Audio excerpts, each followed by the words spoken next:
Hey, what's up everybody? Chad Calek here, and welcome back to the In a Crowded Room podcast, where we are going to talk about the madness surrounding all this UFO stuff, because I saw a couple video clips that just blew my mind, and I'm going to play those for you, and we're going to talk about them. And then we're going to talk about Mr. David Grusch, the UFO whistleblower, because some things are starting to come out about him that aren't that good. And I'm starting to really see some cracks in a lot of these stories that we're hearing, and we're going to get into it. Now, let me say this before I get into it. I am a skeptical believer, meaning that in whatever it is, I mean, whether it's ghosts, Bigfoot, aliens, whatever, I'm always open to the possibility that there are things in this world, in this universe, that we can't fathom or we don't understand. But if you guys have seen my work, you gotta show me the evidence. And that evidence has to be really strong to the degree that it makes sense, whatever it is that you're presenting. And as a documentarian, you're supposed to be a journalist. And as a journalist, you're supposed to let the facts take you wherever they may. Before you decide on anything, right? What fake news is when you have the goal of the news piece in mind before you ever create it. So no matter who you talk to, you're going to steer that story in a direction, right? Keep that in mind as I kind of, go through some of the stuff I'm going to show you here and talk to you about. And I'm also going to talk to you about a man named Steven Greenstreet, which I now believe is the most important name that you should know in this UFO narrative. Steven Greenstreet is what I believe to be a true journalist, and he works for the New York Post. Well, I came across a couple of his videos, and he's done an amazing job of really digging in and finding out who all of these people are. I'm talking about Elizondo, Corbell, George Knapp, David Grusch, kind of the whole story of what's been going on. And I'm going to leave a link below for a video by Steven Greenstreet that I want you guys to watch. It's absolutely unbelievable. And we're also going to talk about Eglin Air Force Base, which has been in the news. That is where I was born. As you guys know, my father was an engineer there as well, which I'll share with you guys what he had to tell me about Eglin Air Force Base, which is world-renowned for UFO sightings. That's the base that's, connected to the Gulf Breeze, or an area they call the Gulf Breeze. Very famous UFO book called The Gulf Breeze Sightings was written about the UFO sightings down there. And many people believe that Eglin Air Force Base is kind of an Area 51. One of the places that we test, secret technology, which again is my birthplace. So it's no joke to say I was literally born into the world of the paranormal. It's kind of funny. But before we do that, quick update, everybody. As you guys know, the trailer and a bunch of other announcements to Harbingers is coming very soon. There was about a 2-week delay here for a couple reasons. One, like I said, my voice continues to get better. And like I told you, in the morning, it's fine. And there's some narration in the trailer that I need, to record. And I only have a couple hours in the morning before the voice starts to get a little scratchy. And I just need a little time to heal it up a little bit more. Because when it comes to this project, it is the one. And I don't want anything but perfection. The second issue, which has been resolved as of today, is we shot everything on 6 and 8K footage. You know, we're talking the same red camera rigs that, you know, they shoot massive feature films on. And it looks mind-blowing. But I'm set up with a 4K studio. And it was a nightmare. And I was trying to push through it. But I quickly realized that this isn't a 2-3 minute trailer. It's like a 13 to 14 minute sneak peek of all 3 of the documentaries that are coming out. So if it's struggling to render, you know, 7 minutes into the trailer, it's just not going to work. So I had to find a way to get a new studio in here, a new Mac to push it, and so that's been accomplished, thank God. And it actually showed up today, the new Mac Studio did.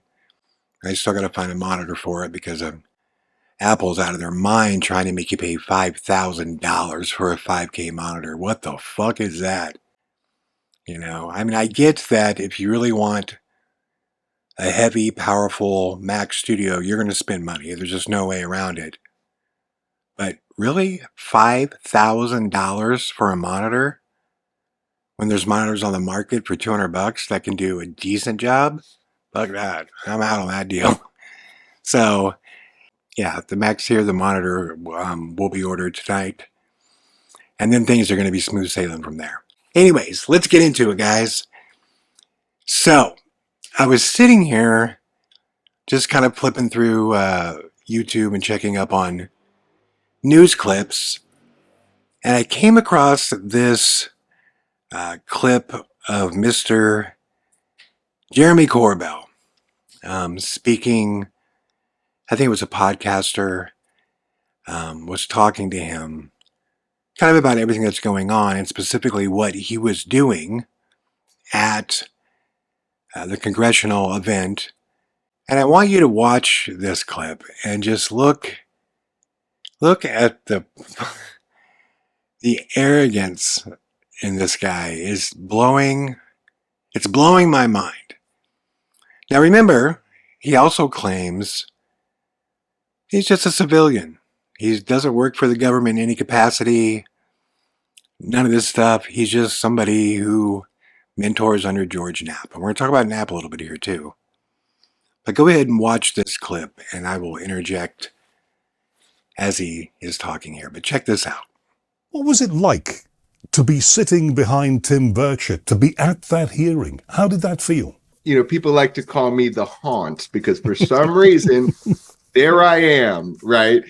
You know, there's a reason for that. You know, I was there actually sitting right behind 2 out of the 3 people that I, you know, convinced to do this. I mean, they wanted to tell Commander David Fravor and also David Grusch. They wanted to tell, but you know, look, it's a stressful environment. People are patriots. It's like this conflict that's going on. And then you had as well Lieutenant Ryan Graves, and all 3 of them, it was outstanding. It was historic. For your audience that doesn't understand, this is the first time in history that we had direct eyewitnesses. One was a whistleblower. That was David Grusch.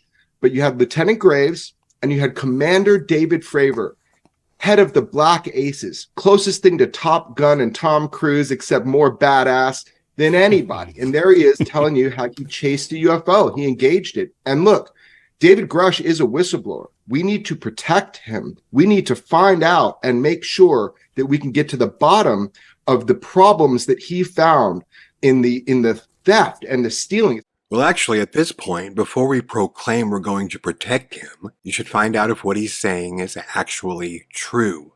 Grusch has just told us a bunch of stories, and as of right now, he has presented 0 proof of anything. It's not even about UFOs so much. I thought this was about UFOs. It is about UFOs. Wait, what the fuck? But sitting there was really surreal, Howard. And I helped plan the hearings. I helped set them up. I helped get witnesses, that kind of thing, nominated people, whatever, educated people. So that's why I'm sitting there. That's why George Knapp is sitting there. And that's why right behind David Grusch was his lawyer. His name is Chuck. Chuck was formerly with Compass Rose, and he is representing David Grusch. Doesn't it make sense to have your lawyer, when you're a whistleblower and everybody wants to attack you, that you have somebody behind you saying, hold, don't go too far. We're not in a classified setting. Actually, no, this doesn't make any sense at all, but we'll talk about this in a little bit. So it was really cool. That's the best way to say it. He was pressed, wasn't he, was David, about the sort of intimidation that he says that he received when he came out and wanted this stuff to be revealed. And the words that he used were fascinating to me because they were very clearly, carefully chosen. 2 words, administrative terrorism. I'm sure you picked up on that. Of course. I mean, so it's no secret that David Grusch came to George Knapp and me first for protection. That was maybe 14 months ago, something like that. I've got a bad memory for that. But he came to us and, he wasn't saying, go report on this. He was saying, look, I'm about to expose, and I will prove it to you, but I am going to expose some things, and I need backup, man. I need to know that when I go do this, that people know this story. They know what's going on. So let me get this straight. Somebody is scared that the government is going to come after them. A secret group, a secret, special access group that has hurt people professionally and physically and supposedly murdered people is going to come after Grusch, and he needed protection from Jeremy Corbell and George Knapp. He went there. That's where he went. This is the biggest line of shit ever. I mean, seriously. First off, Corbell and Knapp didn't break the story. Blumenthal and Leslie Kane wrote the story. And, they released on, News Nation. I don't know what he's talking about here. It's just this incredible desire to be like the man of this story. So he used words very precisely because they're true. So when you say administrative terrorism, when we talk about people being threatened, unfortunately, I can report to you now, I know for sure, 100%, that happens. And I want to talk your audience through a very simple logic flow. There's 4 things you need to understand. First is UFOs are real. That's not a matter of opinion. That's not a matter of something you can doubt. That's not something that we are arguing anymore. Now, what UFOs are, we'll get into that. The second thing you need to understand is that our government has been reverse engineering. The US and the UK government has been involved. The Five Eyes Alliance and more has been involved in reverse engineering non-human technology. That's what they call it, NHI, non-human intelligence. So they just say craft of unknown origin. That's the easy way for everybody to understand. We don't know who made these. Once you understand that as fact, which it is. Nothing was proven. Guys told stories. That's been happening as long as the world's existed. Not that these aren't important stories, but there's nothing proven. There's nothing new. And Grusch had already spoken on a TV interview, and the stuff with David Fravor and Graves, I mean, Jesus Christ, they did 100 interviews on countless podcasts from Rogan and everybody else. So, again, nothing was proven. I don't know how he can be just talking like this just changes everything. But anyways, I digress. Here we go. Then we move into the next part, which is that has been hidden from you. That has been hidden from you illegally. There are crimes that have been committed. So once you understand those 3 things, which are true, and consensus reality needs to catch up and quick, then we get to the really kind of more interesting part, which is if illegality has been the function of government, or I'll say of subset of government and private industry, what would make you think that all of a sudden people are trying to open doors and do things legally now? That's not the case. What people were capable of yesterday, they are capable of today. And my dad used to tell me when he was around, he used to say this: do not be surprised when people act in character. And so I, again, am sitting here kind of shocked to report to you that that is happening today, these illegalities, these pressures, these reprisals, these threats, and worse. So with that said, you don't need to believe it. It's true. Nothing was proven. And consensus reality will catch up one day, either the hard way or the easy way. And I hope it's the easy way, which is listen to people that have been telling you what's been going on. And that's what's going on. Why is he trying to sell the story of Grusch? Isn't Corbell supposed to be a documentary filmmaker? Isn't he supposed to be a journalist? Does this guy sound like a middle-of-the-road journalist? Now, let's not forget, this is the guy that released the bokeh footage, and called it a UFO. The triangle over the USS Omaha, with the iPhone footage from the control room. And there's no way he didn't know it was a bokeh. I knew it was a bokeh. Everybody knew it was a bokeh. The History Channel that does that, The Truth Is Out There, they reviewed his footage. They said it's a bokeh. It's totally a bokeh. And it's either a plane or a drone. It has FAA lights that flash once per second, which all FAA lights flash once per second. So to hear him just talk like, I set this up, I educated people, I'm over his shoulder, and doesn't it make sense that he has his lawyer with him? Actually, no. This is what actually got me digging around and looking for information on these guys. Because this is what does not make sense. And it's funny, I thought of this, and then I actually saw an interview where Steven Greenstreet said this as well.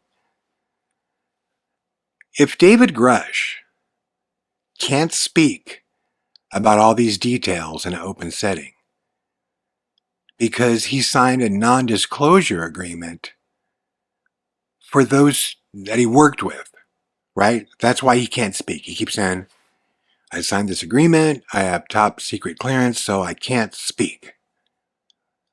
But wait a minute.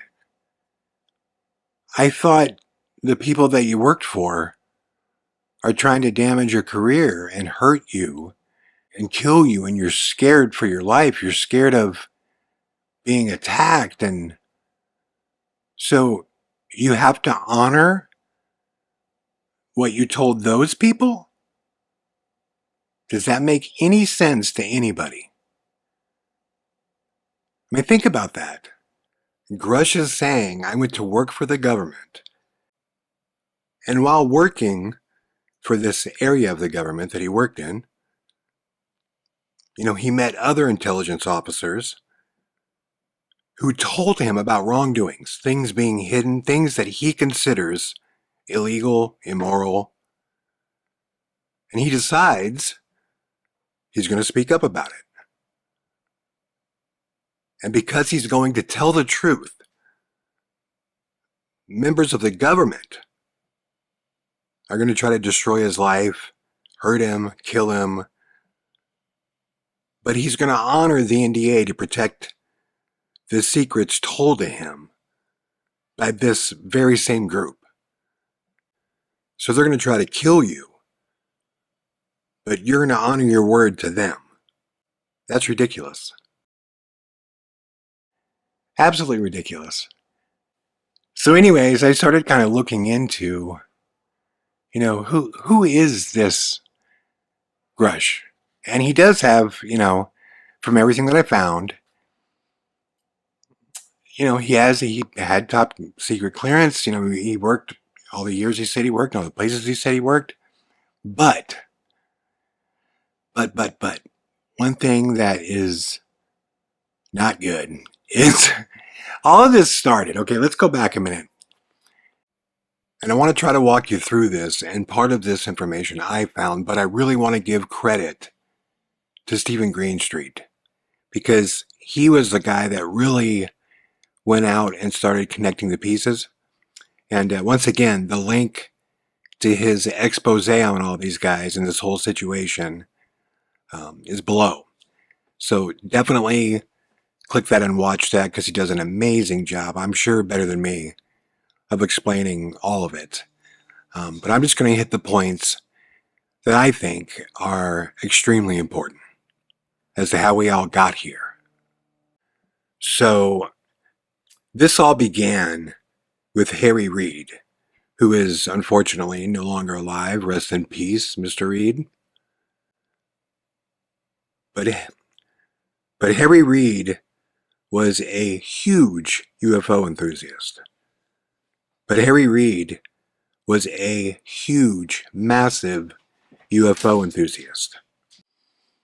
He finally figured out a way to basically divert tax dollars into a program to start investigating UFOs. And basically, when Harry Reid, when he was trying to figure out how to do this, he came up with this program. It was called OSAP. And basically, this entire description of what it was intentionally never included the terms UFOs, aliens, extraterrestrials, ghosts, like anything like that. It was a program that intentionally used all kinds of like big words, and it was just kind of misleading as to what it was. And Harry Reid pushed this through Congress to create this program, OSAP, which would stand as basically a research company. And he was supposed to have other companies, private industry, bid on it, right? Well, there was no intention of letting, everybody bid on this thing. Sorry, that was my computer that blinged there. He made this, and the only other person that knew about this program at that time being created was Bob Bigelow. Bob Bigelow is the guy who bought Skinwalker Ranch. Bob Bigelow says, hey, we'll bid on that. We want to do that. We want that contract. So they got the contract. No one else even knew about it. Harry Reid just basically hooked his buddy up, his buddy that's into all this shit, Bob Bigelow. He gets the contract, says, we'll do this job for you, blah, blah, blah. And he got awarded $22 million. Okay? Bigelow did. Now Lou Elizondo, or however you pronounce his last name, which that guy's completely full of shit, which we'll talk about in a second. But basically, Bob Bigelow, put together a team of people. They were people that work for the government, also people that work for him. And they got this $22 million in tax money to study Skinwalker Ranch, which is the biggest paranormal nothing burger ever. And listen, if you don't believe that, once again, Steven Greenstreet went there, stayed there, and also asked them, show me the absolute best evidence that you have. They showed him 2 clips of little bugs flying around on an IR camera. 2 clips. I mean, it was clearly bugs. They had nothing. Nothing. That place has turned up nothing substantial. But this was before anybody knew that. There were just legends and stories about it. Bob Bigelow bought it after these legends and stories were printed in a news story that he read, which piqued his interest, so he bought the ranch. But the legends surrounding this place are so incredibly far-fetched. Supposedly, it's like a paranormal playground. In the first year that this team was put together by Bigelow, they were hunting werewolves, something called a Dino-Beaver, half beaver, half dinosaur. Supposedly there were ships that land. There was something called the hitchhiker that attacked people and made them really sick. Like, the craziest shit, okay? Like, really bizarre stuff. Which, again, my stance would have been, if these stories exist, let's see. So, okay. They put $22 million into this.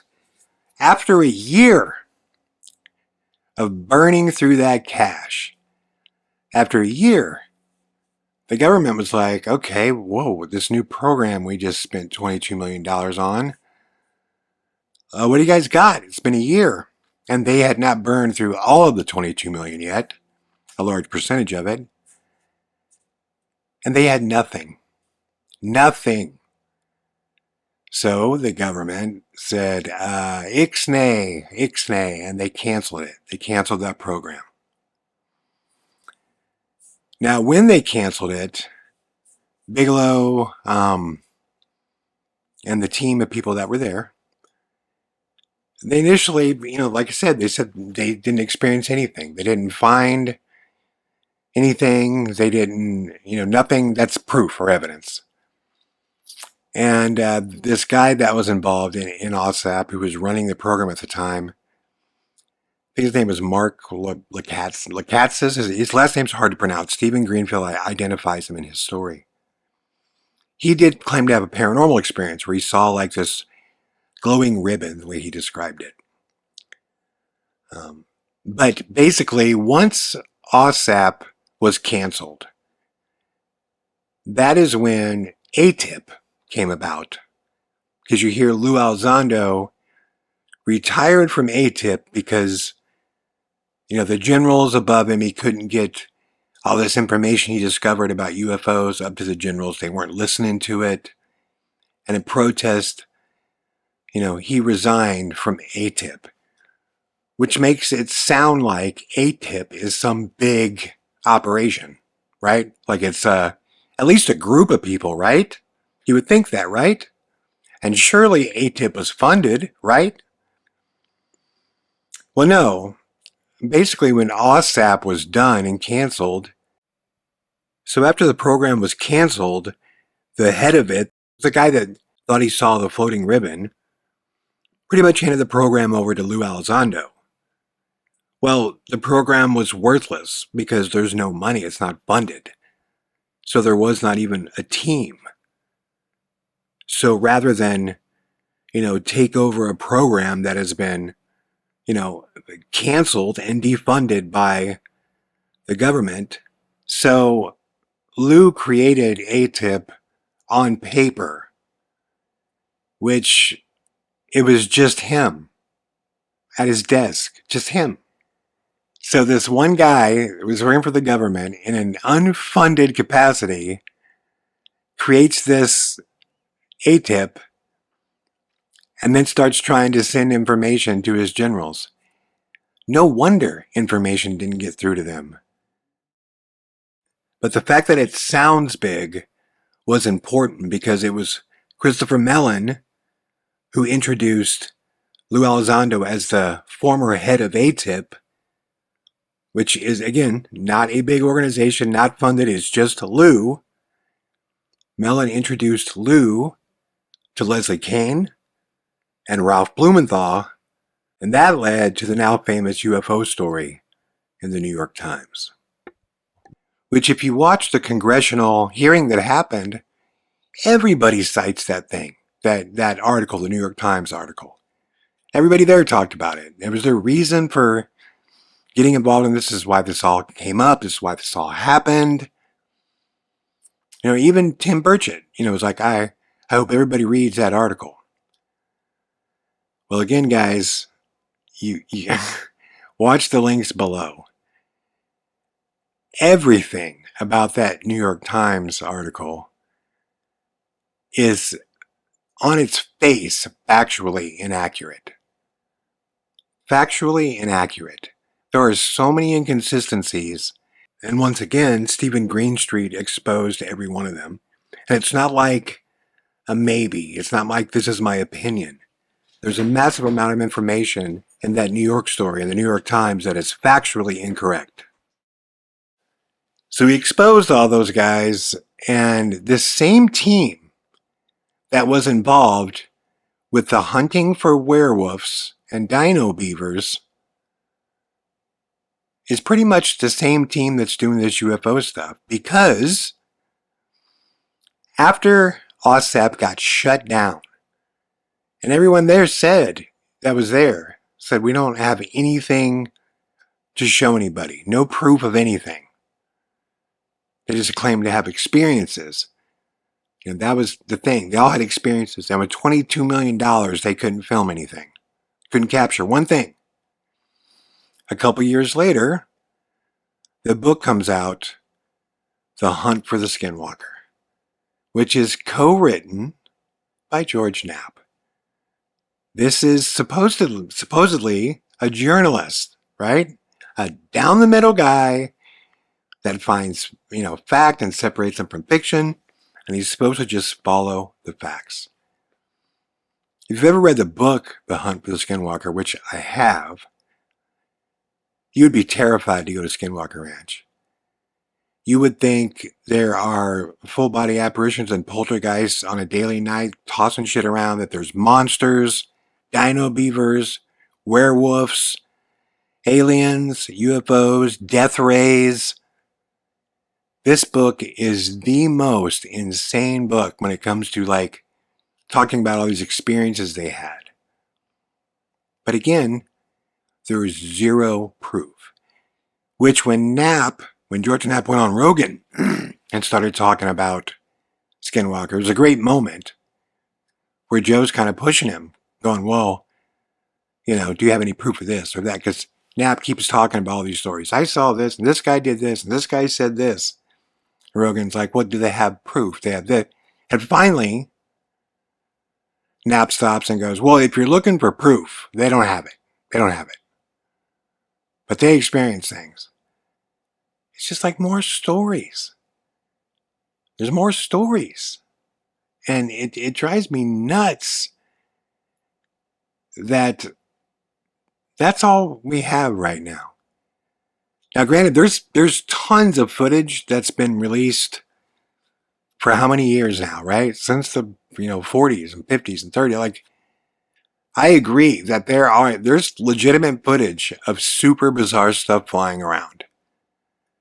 And after going what I went through, and to a degree still am going through, with Craig and Skyfall and whatever the fuck Sir No Face is.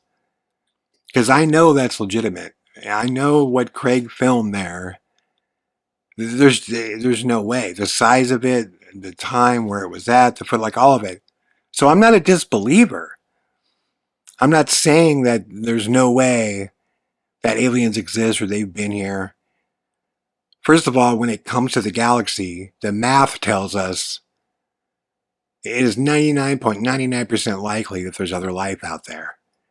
The big question has always been, can they visit us? And when I look at the technological, jumps that we've made in just the last 200 years alone, why wouldn't I think that if there was a race that was, 100,000 years ahead of us, or 1,000,000 years ahead of us, or even 1,000 years ahead of us, that they, couldn't have discovered technology to visit us? Or the belief that that's how we began. We were seeded. We were created. The human story, is akin to the Zulu legend, the Anunnaki story. That's very possible. So all of these things I'm open to. But to act like, man, it's out now and you can't put the genie back in the bottle. It's real. This is happening, period. Well, why? Because Grusch said so. Well, here's the really shitty thing about David Grusch's past and history. Well, as it turns out, he's actually a longtime associate of the former head of the OSAP program, the guy who said he saw the floating ribbon, the ghostly looking thing on Skinwalker Ranch. So it's like, Grusch knows all these dudes. Mellon, Corbell, Knapp, Lou. I mean, like all these guys are in bed and have been in bed together since they found a way to get $22 million thrown their way back in the day. And they found a way to, deliver this story, for the government. And it's like, why is everybody that's coming out, everybody has these, 10, 20-year connections to each other that all date back to this Skinwalker Ranch and the largest financial contract ever awarded to any group for paranormal research. And it all goes back to Harry Reid. It was Harry Reid who found a way to divert tax dollars into this. And that's where Lou came from. When Lou stepped down, from AATIP and came out with, Tom DeLonge and like all these guys and started talking about, how he was basically, just in protest, he's walking away because he has this drive in him to finish the job and do the right job and like all this stuff. Well, let's be real. I mean, you can't do the right job if you got to work for a living, I assume, right? Like you can't just, well, think about it. The bigger this stuff gets, the bigger his story gets. And at the same time, I am just not buying all these guys. They all have this way about them where they're like, the government has been hiding this and it's time, the truth's coming out and they can't stop it now. Is that how it works? If the government has secrets, all I gotta do is say I'm sick of this shit, tell the world, and they'll go okay? If this is really under lock and key, and there are powers that supersede the president, and they've decided this is too damn dangerous or there's too many reasons not to let it out, they're not going to go, all right, guys, well, we've hid this for, 70 years. Corbell and Knapp and Lou, they say it's time. And, Grusch is going to tell people that he's heard about stuff.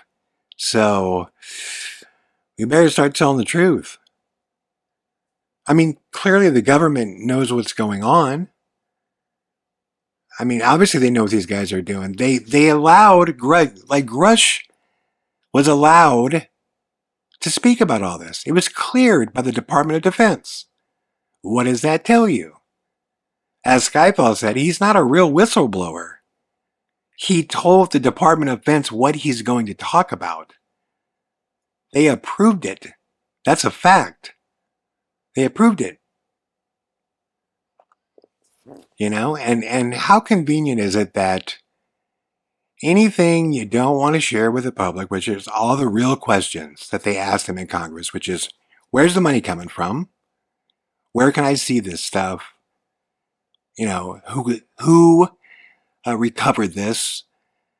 Where are the bodies? Those type of things. Any of those questions, I can't answer that. We'd have to be in a skiff. And then Burchett says, well, listen, we're denied a skiff. Well, there you go. There you go. I just don't get it. And again, the whole, I signed an NDA, guys. I have top secret clearance. I can't talk about this. I got to protect these secrets, that these people that are now trying to kill me, I got to honor my end to them. I got to hold up my end of the bargain, even though they're trying to kill me now. Makes sense to anybody? I mean, obviously, I do believe there's a ton of hidden stuff. And I'm certain people get harassed all the time for, falling in information that they shouldn't. I went through that. I have no problem believing any of that.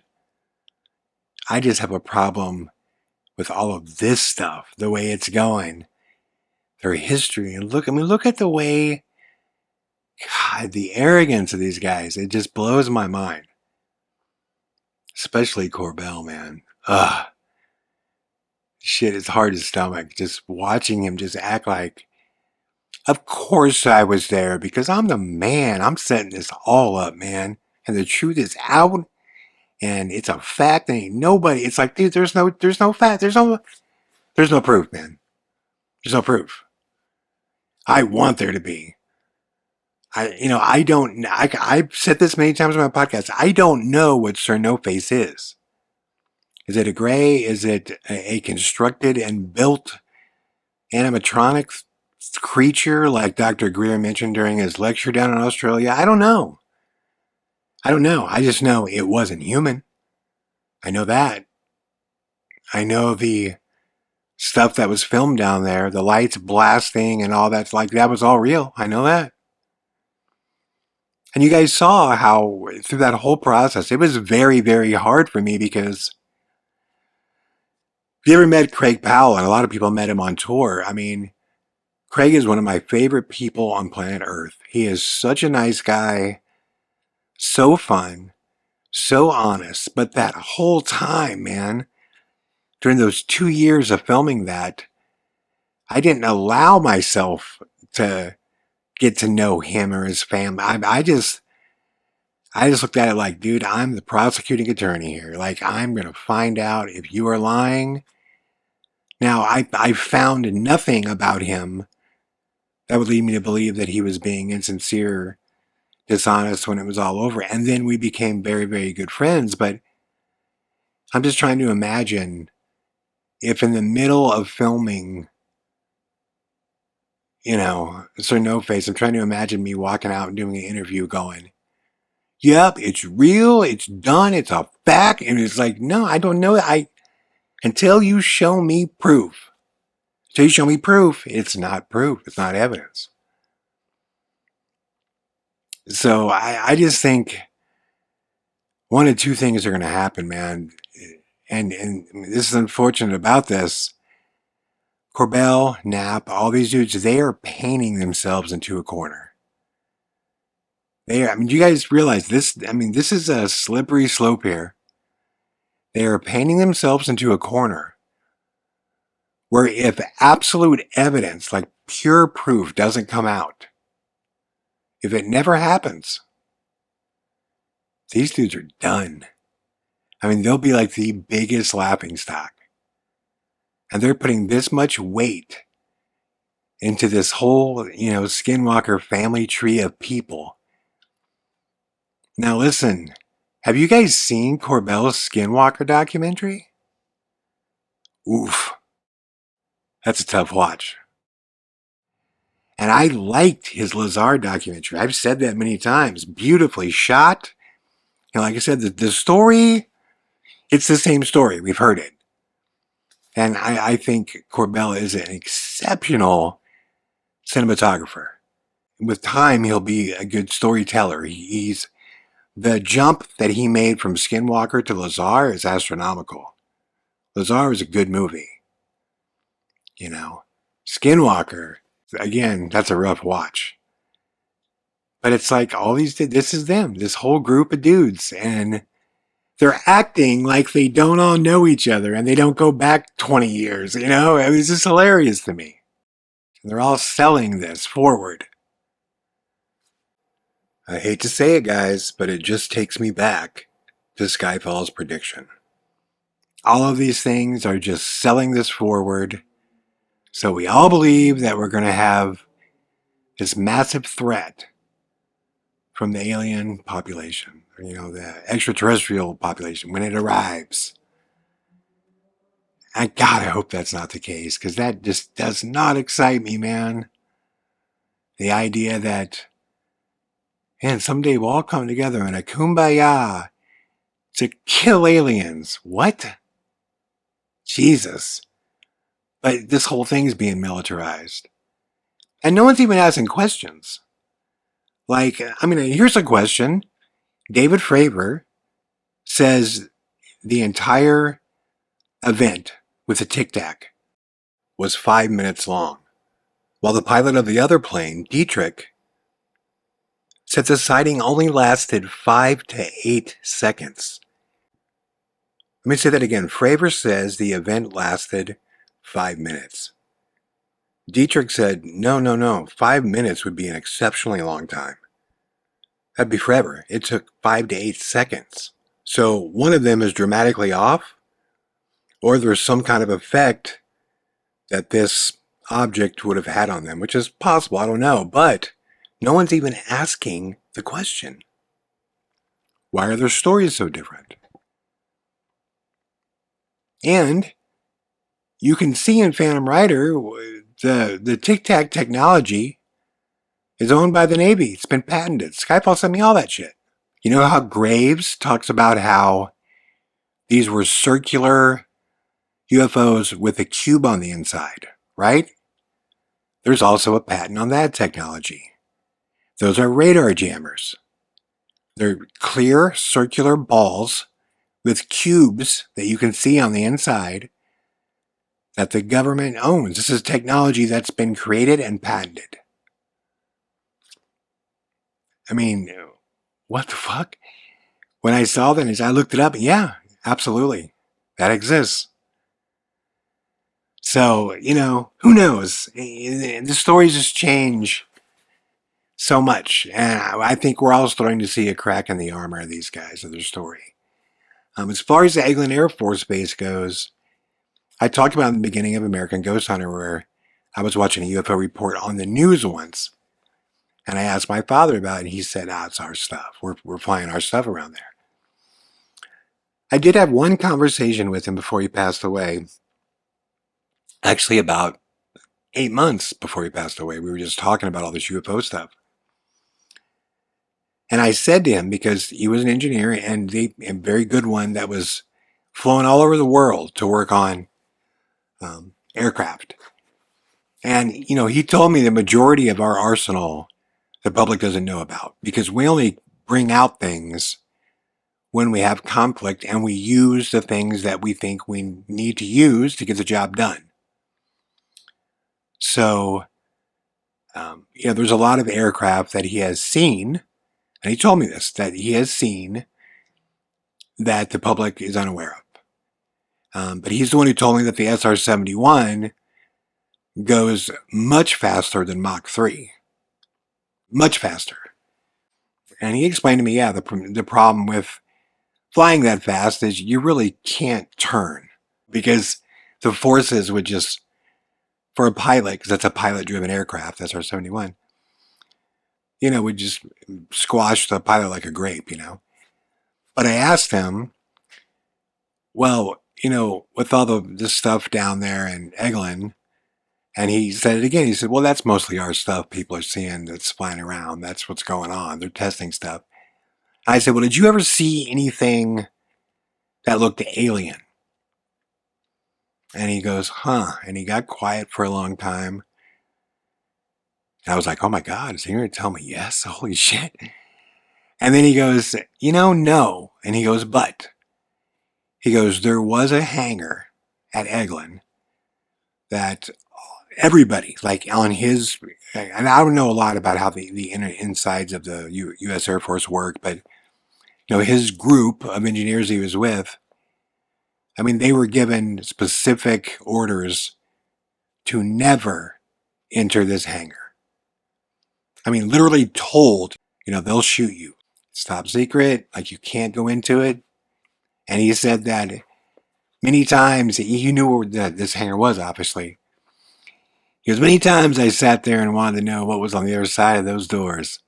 But he said that he never saw anything go in and out of the hangar. Never saw anything alien. But he did, say that there was a hangar there with something in there, presumably an aircraft, that could not be seen.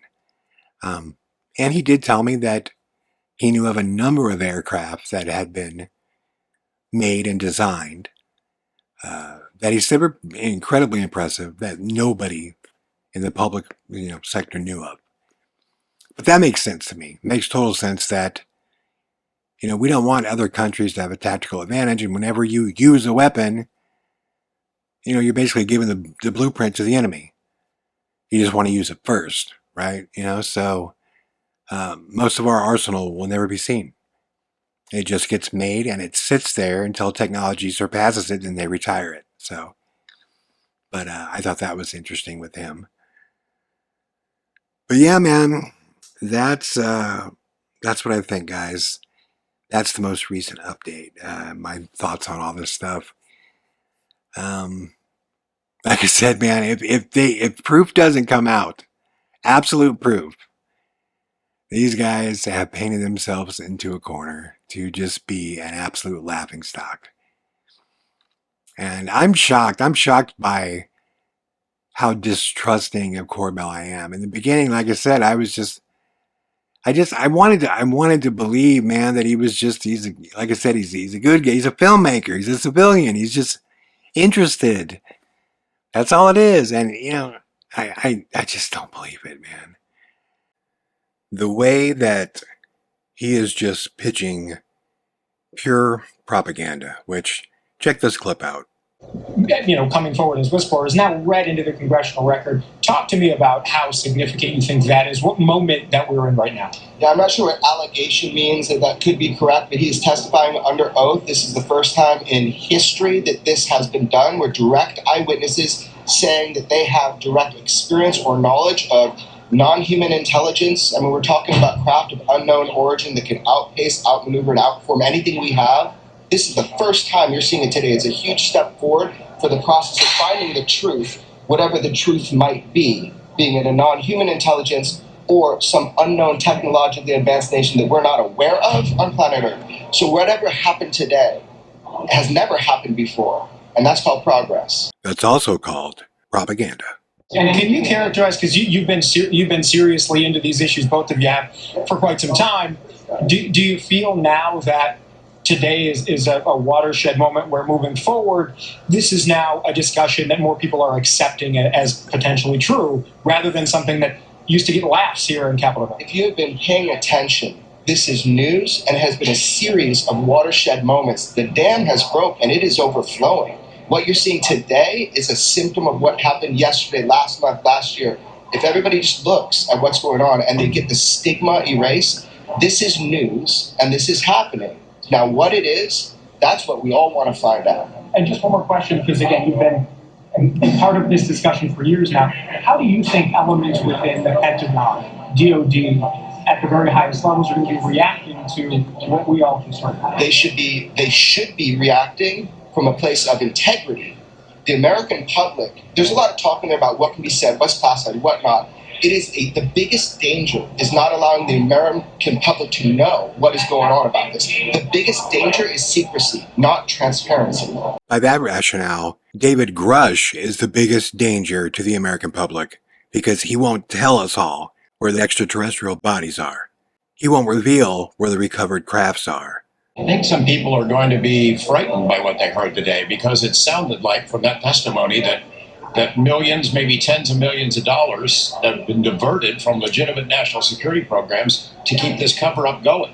And when they track down the money, some people could go to prison. I wonder if you could do jail time for siphoning $22 million off the government to hunt werewolves and Dino-Beavers. Propaganda, my friends. That's what this all looks like to me. Like the second the congressional hearing was over, George Knapp and Corbell, play the role. Go out and sell everything that Grusch said to the public. But like I said earlier, these guys have painted themselves into a corner, by saying stupid shit like, you can't put the genie back in the bottle. The well is overflowing. This shit's coming out. They better pray that something real, something provable actually comes to the surface, or again, man, these dudes will be the laughing stock of the world.